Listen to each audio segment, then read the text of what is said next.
নমস্কার বন্ধুরা, সবাই কেমন আছেন? আশা করি সকলে ভালো, আমিও ভালো। গতকাল ছিল আমার মঙ্গলবার, মানে জ্যৈষ্ঠ মাসের প্রথম মঙ্গলবার, জয় মঙ্গলবার। তো জয় মঙ্গলবারের ব্রত আমি করেছিলাম। পুজো আমার হয়ে গেছে কমপ্লিট, তুলসী গাছে জলও দেওয়া হয়ে গেছে।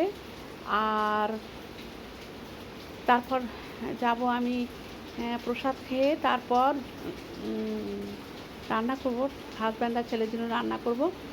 তো পুজোটা আমি সকাল সকাল কমপ্লিট করে ফেলেছি। আর এটা ফ্রিজে রেখে দেবো, থালায় ধরলো না, ঠাকুরের থালায়। আর পেঁপের তরকারি করেছি নিরামিষ, আমার নিজের জন্য করেছি, আর করলা সেদ্ধ, শসা আর লেবু, আর করেছি চিকেন কারি। তো ছেলে আর হাজব্যান্ডের জন্য রান্না কমপ্লিট হয়ে গেছে। আর ঠিক তারপর দিন মানে আজকে ম্যাগি করেছি, এটা ডিম দিয়ে আর সবজি দিয়ে করেছি, মানে সবজি শুধু দিয়েছি গাজর। আর ভাত করে ফেলেছি, আর এখানে চিচিঙে ভাজা, করলা, এই লাল শাক ভাজাটাও করে ফেলেছি, ডালটা ফোড়ন দিয়েছি কিন্তু এখনও সে ফোটানো হয়নি।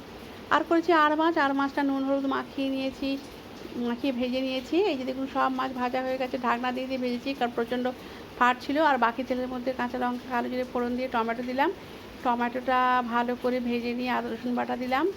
তারপরে এর মধ্যে হলুদের গুঁড়ো লাল লঙ্কার গুঁড়ো দিয়ে দেবো, ঠিক আছে। দিয়ে ভালো করে ঝালটা একটু বেশি করে দিয়েছি, আর নুনও দিলাম পরিমাণ মতো। দিয়ে ভালো করে আবারও কষিয়ে নিয়ে জল দিয়ে দিলাম। জলটা একটু মানে ঝোলটা ফুটে ওঠার পর ভেজে রাখা মাছগুলো দিয়ে দিয়েছি। দিয়ে আবার 1-1.5 মিনিট রান্না করে দিয়ে ধনেপাতা কুচি দিয়েছি আর গরম মশলা দিয়েছি। ব্যাস হয়ে গেছে আমার খুব টেস্টি আর মাছের ঝাল, ঝোল ঝাল যা বলেন। আর রাতে করলাম তরকারি রুটি। তো আজকের ব্লগটা এই পর্যন্ত, সবাই খুব ভালো থাকবেন।